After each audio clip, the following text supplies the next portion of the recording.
next thing, I first heard her speak at a mayor's prayer breakfast a few years ago.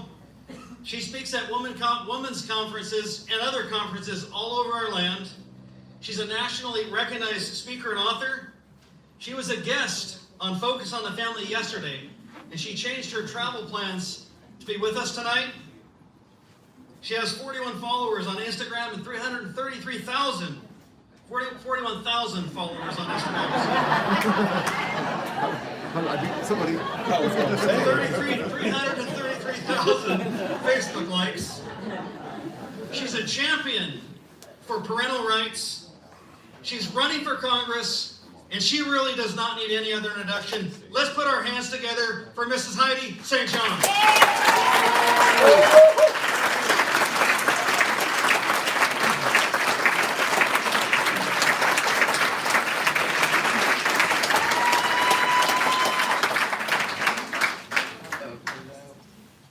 Hey, how you guys doing?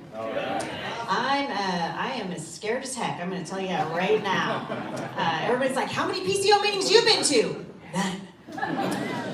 This is my first. I appreciate the warm welcome tonight. I have learned a few things in the last couple of days. If you need to kick a Facebook addiction, run for Congress.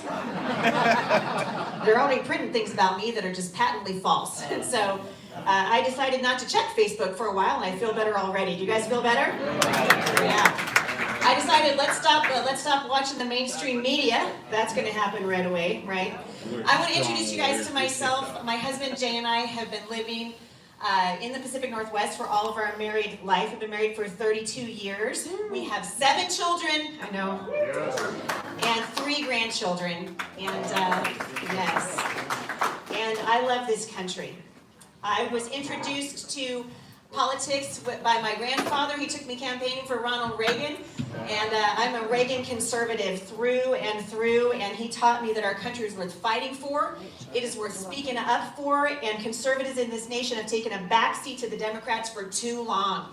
And I'm here tonight to say it is time for us to get off the bench and onto the battlefield.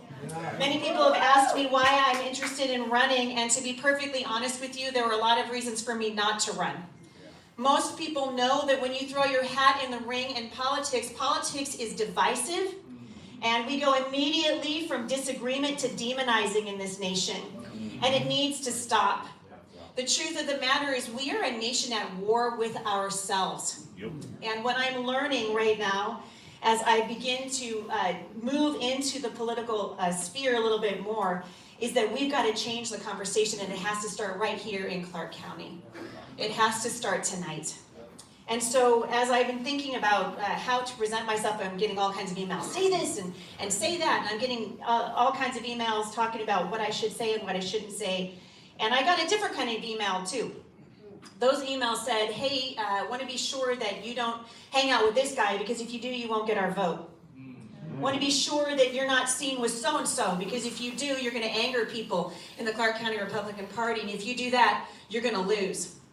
I got more of those emails than I cared to count. And as someone who's relatively new to politics, you guys, and I'm not trying to hurt your feelings, I am so excited to be doing what I'm doing. We have got to do better than that.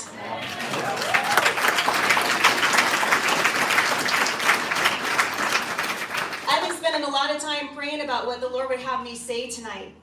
And I wanted to let you know that my decision to run for Congress was not made lightly. My husband and I prayed about it. We got our kids together. All 7 of our kids are adult kids, and we called my friend Liz Pike, and I said, I want you to tell my kids everything that there is to know about running. And she scared the living daylights out of them.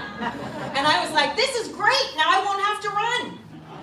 And my kids were like, you know what, Mom, you were born for this. And we're going to support you every step of the way. My husband and I have been starting businesses here. We run the Firmly Planted Homeschool Resource Center.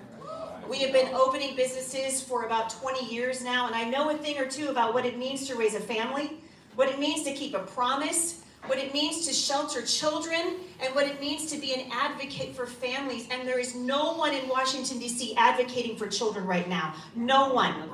The reason that our schools are in the situation that they're in is because we have people in Washington, D.C. and here locally who do not understand the devastating damage that is happening to our children in the name of the woke Democrats and the progressive left of this nation. And someone needs to stand up and say, that's enough, no farther. I'm appalled to see that congressmen and senators go to Washington, D.C. for what I have always believed. My grandfather told me that when we go to the United States House of Representatives, it's a relay race. It's a relay race. So we go for maybe 1 term, 2 terms, 3 terms, and we're always looking behind us. Who are we going to pass the baton on to? But what's happening is we're going and we're staying there for 10 years, 15 years, 20 years, and the people that are there right now are so out of touch with what's happening here in the 3rd Congressional that they don't even know what we're struggling with anymore. And I want to change it. I want to go to Washington, D.C., not because I don't have anything better to do, but because this is a war, and we need to step up to the plate. Wars require sacrifice. I had a wonderful conversation with my friend Joe Kent, and we talked about this country. He loves this nation as much as I do, and he agrees with me. Republicans have got to come together and be unified, and if we can't do that, listen to me, if we can't do that, we will lose in November. And we won't just lose the seat that Jamie Herrera is currently occupying right now. We will lose more than that. This is a battle for the soul of America. And it's going to require people standing up and telling the truth and being willing to get out there and take fire. And I was telling my friend the other day, I was talking to a whole bunch of women last Thursday night, and I said, one of the things that terrifies me the most about getting out in front of this thing and throwing my hat in the ring, when I've got grandchildren here and children that I love to be with, my husband and I live up by Battleground Lake State Park. There's no place we'd rather be than the Pacific Northwest. And so the reason we would go to Washington, D.C., and the reason we would serve this country is because our country is on the brink of collapse. Our country is suffering from a disease, and that disease is socialism. Marxism is at the door of the United States, and we need to stand up and say no more. And it's not just enough to say no more. We got to start turning it back. Back to the principles that the founders started this country on. They labored in prayer over our Constitution. They labored in prayer so that we could have freedom. And we're watching the Democrats take our freedoms from us one piece of legislation at a time. I was amazed to find out, I'm leaving tomorrow for Virginia because I had a previous engagement there.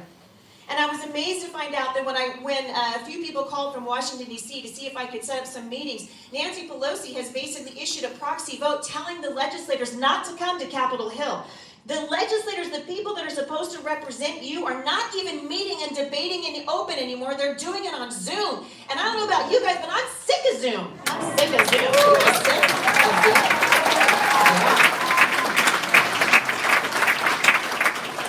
For me, running for Congress is a wartime appointment. And I'm not going to stay for 10 years. I'm just going to be honest with you.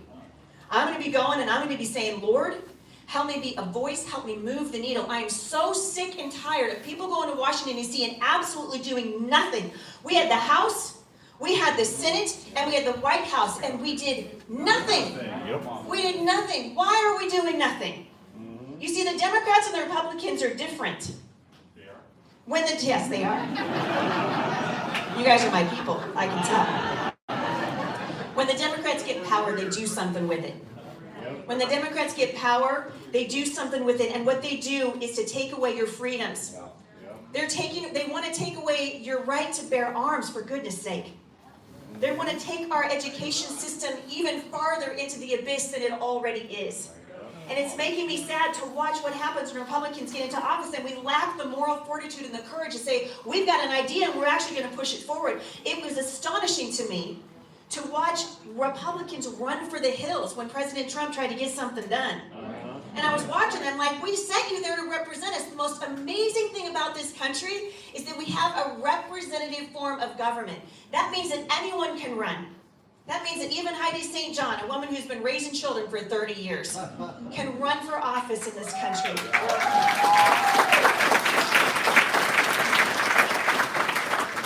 The Democrats want government health care. I remember when Obamacare was instituted. How many of you guys remember Obamacare?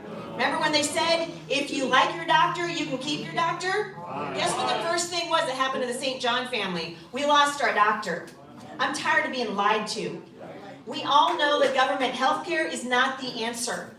And the private sector in this nation needs to stand up, and I want to be a voice so that your voice can go to Washington, D.C. and be heard on the floor of the House of Representatives. It's interesting to me to note, as I'm watching what's happening in our nation, that families have found that they have lost their voice. I went for several months to Olympia, and I began to talk about what's happening in our schools. If you guys aren't familiar with comprehensive sex education, you need to be. It'll break your heart. I went to Olympia at 3 o'clock in the morning and stood out in front of the state capitol in freezing weather with 200 of my very best friends so that we can have a voice in Olympia for the children. They don't have a voice unless you give them one. I brought that voice back to the Battleground School Board and was appalled to find out that even though I met with these people in private, when push came to shove, they threw the children under the bus and pushed an agenda forward that will do nothing but harm our children for generations to come. Our kids need to have a voice. I am a strong proponent of education and reform in education and parents having control over what happens to their own children. If you don't like what's happening in your schools, take your kids out. And the money should go with your kids. The money should go with your kids. As a mother of 7, I can tell you right now, my oldest daughter, Savannah, is almost 30 years old. And we are often watching what's happening in the schools with a fair degree of dismay and frustration because the children in this country have lost their voice, and I intend to go to Washington, D.C. and give it back to them. I only have one more thing to say. I was thinking about what I want to leave you guys with, and that's this. It's very simple. I can stand up here all night long and tell you about my platform. Everybody's asking me. Seattle Times is asking me, what are you going to do about this? What are you going to do about that? We all know they don't care because they're going to run a line anyway, right? Yep. I want to remind you guys tonight that a house that's divided against itself cannot stand. Right. We need to work together. We need to say, okay, we might disagree about this over you guys. My husband was a pastor for 20 years. I can tell you all kinds of things about working in a church. Lord, save me from your followers. Y'all are a little like a church. Like we got denominations over here, and we got a denomination over here, and we don't like each other over here, and you guys believe in baptism for the remission of sins. You guys, oh no, we're sprinkling. And so now we don't talk to each other anymore. That's got to stop. It's got to stop.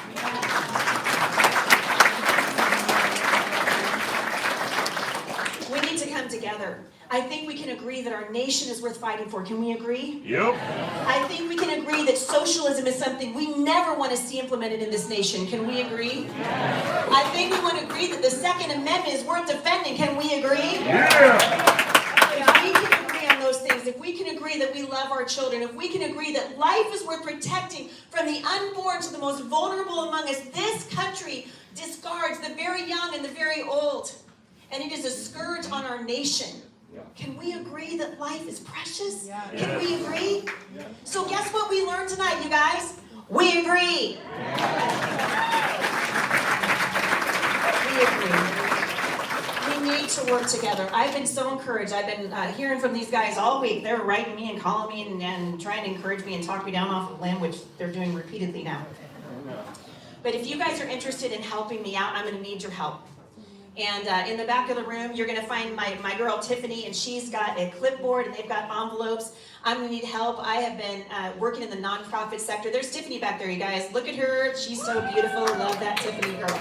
She's got a clipboard. If you're interested in helping us put up signs, you're interested in fundraising, you're interested in getting on board with what we're doing, or at least staying in touch with me, or praying for me, golly, I'd sure appreciate it. If you guys are interested in doing that or donating to the campaign, please go back and see Tiffany when this is over.